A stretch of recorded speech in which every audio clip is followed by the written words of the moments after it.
Hello, you're watching Avenue X. We're in December 2025, already the end of the year. Right now, many dramas are on air, and I have been checking out most of them. There literally is no time to actually talk about them individually, each with a video. So in 2025's final talking about individual dramas videos from Avenue X, we're actually gonna talk about breaking historical record 5 dramas in one video. I have divided them into one drama, a pair, and another pair. The first drama is the Youku drama, 反人类暴行, Germ Warfare Units. The second pair would be the idol romantic contemporary drama pair. One is from Tencent, Sniper Butterfly, 狙击蝴蝶, and the other is from 爱奇艺, 双轨, Speed and Love. The second pair is 风雨潮 on 爱奇艺, Silent Tides, and then the Vendetta of An, 长安24季 on Youku. That's another pair.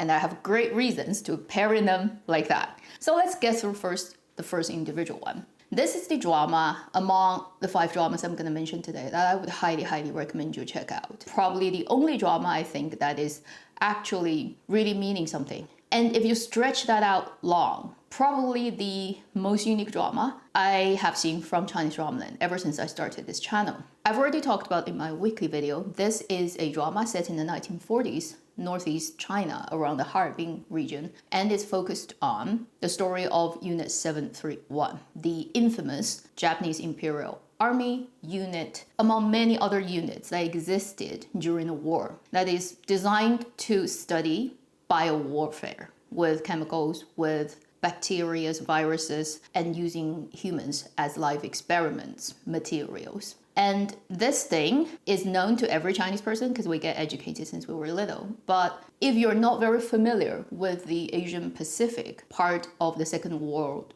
War, you may actually be completely unaware of it. If you want to research into the history of these things, there's a lot of material online, and it always leads to extreme kind of despair into humanity. It makes you almost distrust humanity as a whole because the level of cruelty and insanity it got to was hard to fathom. China actually lacks good movies and televisions on this thing very specifically and look on it right on, and also from as many angles as possible. This drama, although it's 20 episodes, you actually don't know how long it's going to be because every episode is vastly different from the other episodes in terms of length. There are episodes that's like 1 hour and 50 minutes, 1 hour and 20 minutes, 45 minutes. So I think it's completely for the purpose of the narrative. Whatever the story needs to be on the day, as long as it needs or as short as it needs, it will be like that. So I have no idea actually in total, in traditional sense, how long this drama is. And it's only airing 1 episode per day. I cannot safely say yet that it's gonna land correctly for me. But let's hypothesize if this drama sticks to its current quality that I've seen in the first 5 episodes, I think it will be the best drama of 2025. And probably even best drama for a longer time. From a drama filmmaking perspective, this is also one of the most matured, professional, like well-made drama I've seen this year. You know, it still makes you kind of have a little bit relief is there are actually people out there who can do proper work in China. They just don't have the best opportunity to do them. So we get a lot of crap. 95% of them are just like not watchable, but does not mean there aren't people who know what they should be doing. Something about this drama that is interesting is it is directed by Suan, or Lao Suan, who is the director of 边水往事, who is the son-in-law of Kong Sheng, who is the most famous director coming out of Shandong Yingshi and later founded 正午阳光 Daylight Entertainment, and the director of the Nirvana and Fire series and many other famous dramas. It's like a whole family who are just dedicated to this industry. The script is written actually partly by him too, partly by another credited writer whose name is Meng Yang, who's responsible for co-writing many very well-received dramas, including like A Flowing River, 大江大河, Three Body, 三体, and 终极笔记.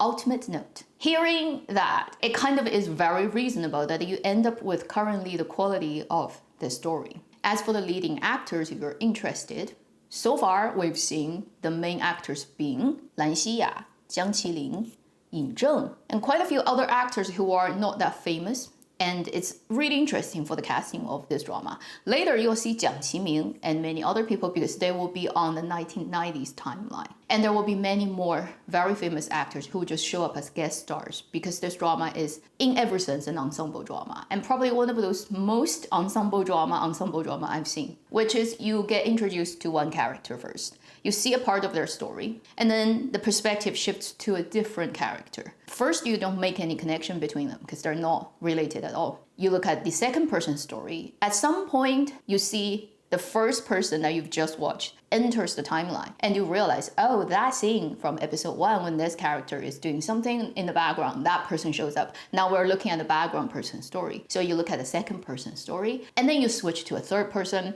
and at some point of his timeline, you see the first two person show up. So eventually you start to build up this network of timing and characters where they are and how they intersect, how their storyline cross at a specific geo and time location. That's that type of story. And usually Chinese dramas just don't do that anymore these days. But this drama is totally going for that old style kind of multiple narrative, multiple leading characters eventually cross their path. And it's been done very clean and very professionally and very well timed. At no point you actually get confused about who is who and where they are and what time it is. And every time you see the scene happens where it has already happened from a different character's perspective previously, you immediately link them up.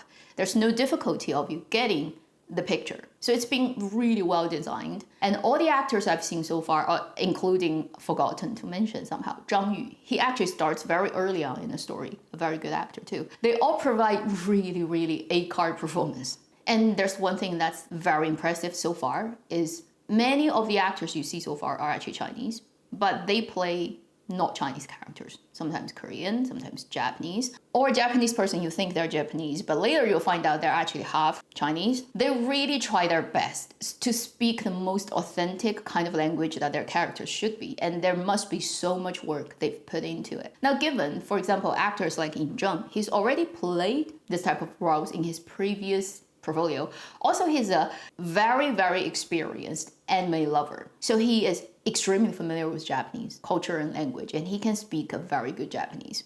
So that when he plays a Japanese character, it's like not hard to believe that at all. And not to mention that he has to play a Japanese person who speaks Chinese with a very strong Japanese accent, and he does it brilliantly. You'll see that situation happening with many characters in this drama where previously you have no idea that they can do it, but now they do it so impressively. Like there are characters who have to speak Chinese, Japanese, Korean at the same time and convincingly make you believe they are people from that time, and because of their particular life experience they can do that. So this is way beyond the level of performance that the normal idol dramaland, traffic actor dramaland quality stuff you're gonna get. And it reminds you of movies most of the time because of its editing pace and the style, the cinematography, the way the story is told, paced, the acting, even just how the music and sound effects gets used is just so cinematic. It doesn't look like basically a Chinese mainland normal drama. It looks like stuff that's really been polished by like Netflix or HBO. Like their high-end stuff, the stuff they put a lot of effort in, like a couple of them every year, that level. By the time this drama finishes, I'll make a proper review on it. So far, I just want to say, this is probably the most worth watching drama of 2025. If most of the things Dramaland does is completely a waste of energy, time, and money, and it really doesn't mean anything, will not leave any footprint in history, this is the type of drama that will for a long time to come. Moving on to the next thing. Let's talk about first the pair that has happened on Tencent and iQIYI. They're very similar in terms of Sniper Butterfly, led by Zhou Keyu and Chen Yanxi, 30 episodes. 双轨 Speed and Love, led by Yu Shuxing and He Yu, 29 episodes. The other thing that's actually really interestingly similar between these two dramas is the lead couple's relationship in both dramas are the classic in idol drama land morally questionable relationships. In Sniper Butterfly, not only is because the age gap is quite big and the woman is older, guy is younger, which is always less common than the other way around. The other problem with that is one of them literally supports another one monetarily to help them go through their study at a time when one of them, the older one, is an adult and the younger one is not an adult yet. So it could always be interpreted as slightly shady and questionable. The other one is even more common in idol drama, where it is a pair of quotation marks sister and brothers who are not biologically related. I've watched both dramas pretty much around the same number of episodes account. Around episode 6 or 7, I've watched both dramas, and I stopped and decided not to continue. For Sniper Butterfly on Tencent, the thing with it is I don't quite get the chemistry, but it is only to me. I know there are people who really dig this couple, and they are friends in real life with me, and they are in chat groups, like chatting from day to night. I have like hundreds of unread messages in our group chat because they've been talking about the drama unstoppably. I see how they view the drama, and I see that it does get to people. I probably is one of those people that this drama doesn't get to. I don't fully understand rationally why that is the case, but honestly, that's how I react to it. I feel overall it is a very lukewarmish, normal narrative. Nothing explosive happens. No high dramatic tension thing happens. Drama just slowly moves on. I don't think there's a huge problem in terms of performance or the storytelling, but there's no huge highlight spot to me either. Two more things that adding on to me not really having high interest in this drama. One is it's being shot at this very bland style. Its lighting is extremely boring. One of those typically light the whole scene really bright and flat idol drama. And make sure everybody looks like their skin is perfect. I just find that visually extremely tiring, so I can't get any pleasure from that.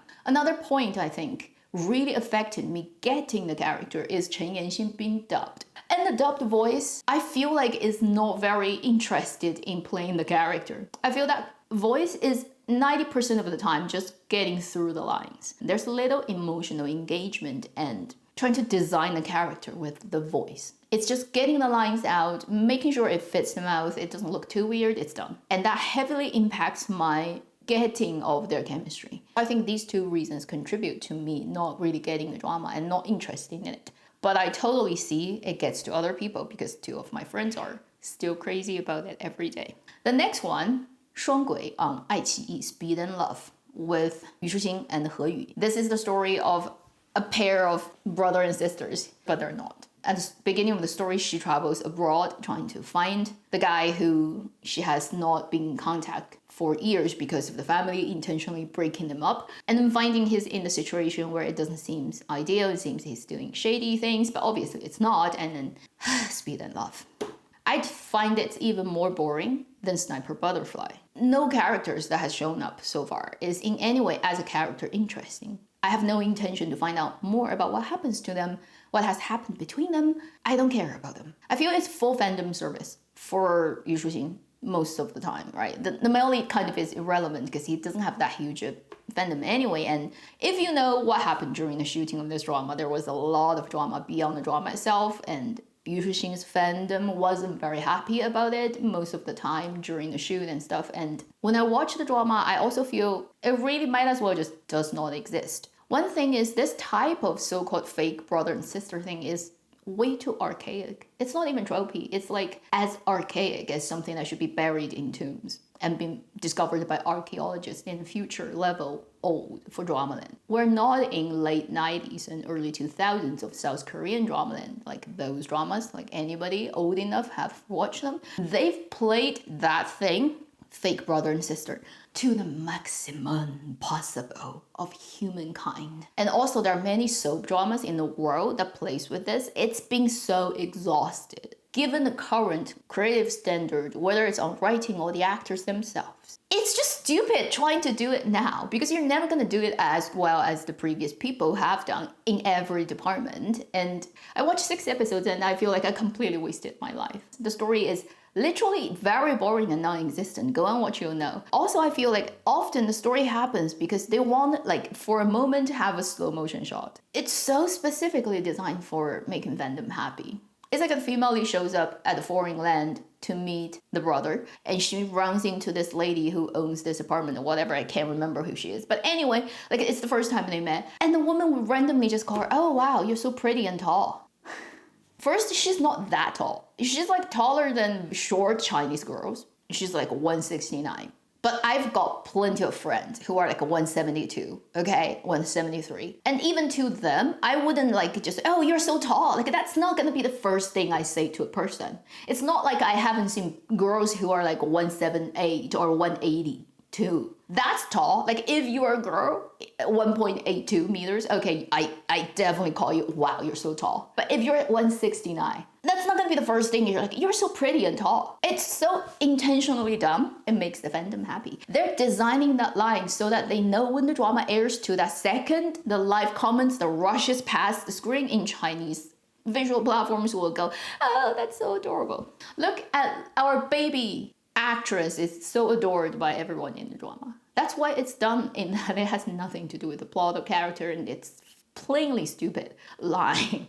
It is so breaking the fourth wall. For these two contemporary romantic dramas, I would say it will be very specific to the people who receives them. If you love it, fine. Don't need me to validate your love for it. First is, my opinion really doesn't affect any of those dramas anyway. I have little power of making them not famous and not rich, okay? So I'm irrelevant. And if you have fun, you go and have fun, right? So I am not saying they're bad dramas or they have no value of existing. They have specific values for people who really think they work for them. But for me, they don't work. And if you've known my channel and how I usually look at dramas and what I like and don't like and don't feel anything about, you probably have guessed. Then the next pair that are actually on the surface not even related to each other in any way, but actually at the core very similar. One is set in 1940s, Macau. In that period of very difficult life for everyone because it's under Japanese occupation, led by Ren Jialun, Lan Yingyin, Li Chun, and many other people, Silent Tides on iQIYI. That's based on real historical period of time drama. Then on Youku just started airing on December the 12th, 长安24季, the Vendetta of An, a period fictional story that's led by Cheng Yi and many other people. Silent Tides, I think, officially 31, and then for Vendetta is like 28, so they're comparable. Although one is set in real historical time, one is completely fictional period time, both are original scripted drama. They're not based on any existing material, unlike the previous two that are actually based on existing material. So that's another thing they have in common. And the other thing that they have in common, obviously, is they're both led by, you can say, a big male lead. Ren Jialun and Cheng Yi. They're comparable in the sense of they're both the type of traffic idol actors who are at a certain age, who are no longer very, very young. They've both been in the industry for a long time, and they've both played very similar roles for a long time. And to me, they're very similar as actors in terms of at this stage of their career, they have completely gone into the habitual reaction mode of doing and repeating and regurgitating everything they've done previously and no longer providing any new things. And also no longer strive for any new improvement. You can say they're sitting on the previous work portfolio and just sleeping away. For Silent Tide, it is overall very proper 民国 Sino-Japanese wartime drama. It will remind you a little bit of 追风者 that has happened not so long ago, War and Faith, led by Wang Yang, Li Qing, Wang Yibo. That drama is more heavy on espionage, and this is not so much of it because our main character isn't such a character. He's just a banker who's from Hong Kong, but because all the business got lost, he moves his family and himself into Macau and started do banking again, but at the same time trying to support local anti-Japanese groups' work, and inevitably will get involved in some kind of political sort of like things that will be similar to what you see in War and Faith, but not exactly the same. I watched the first 5-6 episodes. I enjoyed the storytelling, particularly how they open the story, set the main lead character in the first couple of episodes. On script level, it's well done. It's the proper way of introducing a leading man of a story who is gonna hold the whole thing together. It's done by, you can say, very experienced scriptwriter. I have no problem with the story itself. I think it's still overall a high quality story. Two problems later it runs into is first, it's being aired at the schedule where I think the first week is Monday to Thursday. And then Friday, Saturday, Sunday, no episode. It breaks the 3 days, which is really bad. I actually want to find out what happens later, but the story doesn't give me anything over the weekend. So what do? I go check out other dramas, I go play my games, and I forget about the existence of Silent Tide because it is not a bad drama and pretty okay. It is also not that exciting and page-turning. It's not like Sherlock. right? That you really want to find out what happens so that you forget about its existence. So it's a really bad schedule for airing the drama. And now I have difficulties of going back because I'm watching other things and I find these things more interesting. The second is the male lead himself. He's not destroying in the drama, but he's not adding anything more. I almost can watch Ren Jialun's performance in this drama as if he doesn't exist. If his AI is face swapped by anyone else, or if you just kind of in your brain takes out his face, he's just a person who's walking around and talking on the lines, making the function of the plot pushing forward. It wouldn't change your experience of watching this drama. That's how his performance is not really lending anything to the story. I think his line delivery is slightly better than what he's done in Demon Hunter, but like really, essentially, it still doesn't get a pass. So that's another similar point I have between these two dramas' male leads, which is Cheng Yi's line delivery is also. So if you just want to look at the story, it's actually still worth going into. It's not a bad story at all. If it's a really attractive, charismatic actor leading the drama, I probably will stick with it. Similarly, in Chang'an 24季, which has just started airing, I admit, only watched 2 episodes and can't continue. I know it has aired way beyond that, but I can't bring myself to keep watching. The Vendetta of An. This is a fictional story, completely originally created. It's a revenge story. Our male lead character is a fictional time person who is the son of a very kind of important person previously who got killed, all the family massacred, and he's the only kid who survived. And 15 years later, he goes back to the capital and tries to revenge. And what does it sound like? Can't help it, okay? It just looks way too much like Nirvana in Fire. And he's so like Mei Changsu, and not to mention Liu Yijun and Wang Jinsong are in the drama as well. And also Mu Xiaowangye, the prince, right? Ni Huang's brother. And I'm like, sorry, but it's so similar. I cannot not compare. It just looks like it wants to copy the 10 years ago success. And did it succeed? Obviously not, otherwise I wouldn't be not watching it. First, on the drama production level, it actually doesn't look bad. Its visual qualities, its texture presented on camera is pretty nice. Then with the story, because inevitably I will have to compare it to Nirvana, how you introduce the lead character. You see the huge quality difference. In Nirvana and Fire, you get introduced to Langyage, the place where Ling Chen owns and how it deals with information. You see the prince tries to go up the mountain and find out who can help him.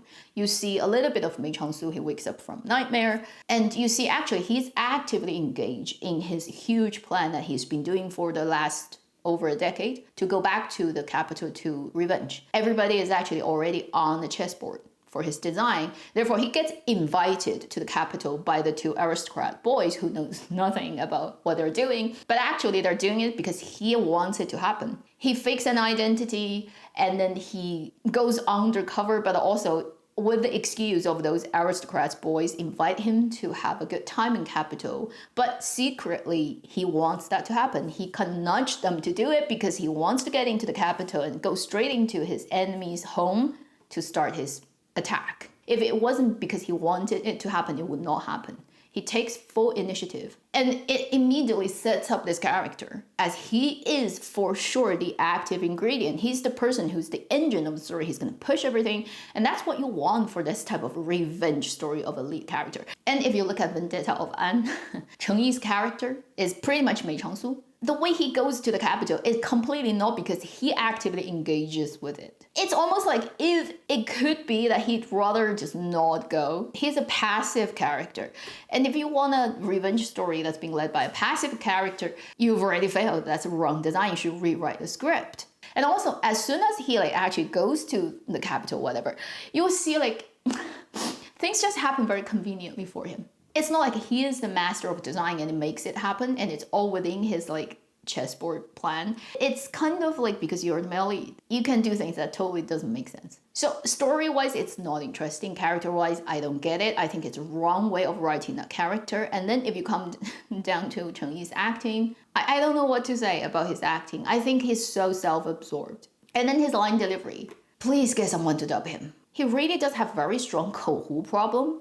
Ren Jialun doesn't 口胡, which means he doesn't swallow the syllables and make it almost in a not distinguishable which character he's speaking. He's just diaphragm not engaged and then signing all the time. But at least you can tell what he's saying. Whereas truly, Cheng Yi has the problem where every, let's say, 10 lines he speaks, there's one that really can be misread into another character or line because he didn't pronounce the character clearly. I mean, he's in front of Liu Yijun and Wang Jinsong. Good luck. Also, there's one more thing, which is he doesn't look like he is in the same drama as everyone else. Look at every other actor, whether it's the skin tone or just like the lighting and like texture, like they look on camera and then look at him. He's like, he gets specific personally designed filter. If you have to choose between Silent Tide and Vendetta of An, I would say Silent Tide is a much more properly produced drama. It's a better written story, okay? But then if you want to say the two actors, I think both of them are kind of like... they're not going to be the reason why you want to watch the drama. And you might also say they probably will be the reason you want to quit the drama. And like I said earlier in this video, if I have to pick one that I would recommend, definitely go to 反人类暴行 on Youku, and that's proper drama. But then there's another warning attached, which is it's extremely visually brutal because it's talking about live human experiments, infecting people with diseases. You see human body rotten with plague, anthrax, and human experiment, people getting cut into pieces, put in a jar, soaked in chemicals, and brutal. And the camera doesn't shy away from these things. And we've only seen the first 5 episodes. I think later it's just gonna get even crazier. So if you know you can't deal with those things, it's gonna traumatize you. And you, like, there are people who see these visuals and they replay that in their head. It really affects their daily life and even sleep. Like, if you know you're that kind of people, you don't want to watch this drama. But if you have overall quite high tolerance to these things and you're interested in seeing proper storytelling, proper drama making, good performances, and something that is really something that needs to be talked about. And somehow the world kind of tends to forget about it. In the current kind of really complicated political atmosphere everywhere in the world, we can say that we really haven't moved on. As a collective species, we were back then. We really haven't improved anything, right? Like 80 years later. You can even argue sometimes like, it never changes. And this drama is important in a sense to remind you that you're just one step away actually from total mayhem. And if you're in a safe and nice place right now, you're one of the super lucky ones on this planet. So that's a really highly valuable drama in my opinion. And the other dramas really wouldn't even come close in comparison. Hardware, software, meaningful level, historical importance level, like not even comparable. Use me as a reference point. And if I happen to not like the drama you like, understand that I'm just me. I cannot really get other people's chemical combination. So I may not react to certain things that you react to. That's kind of how the world works. Thank you for watching Avenue X. I'll see you in my next video. Meanwhile, live long and happy drama watching.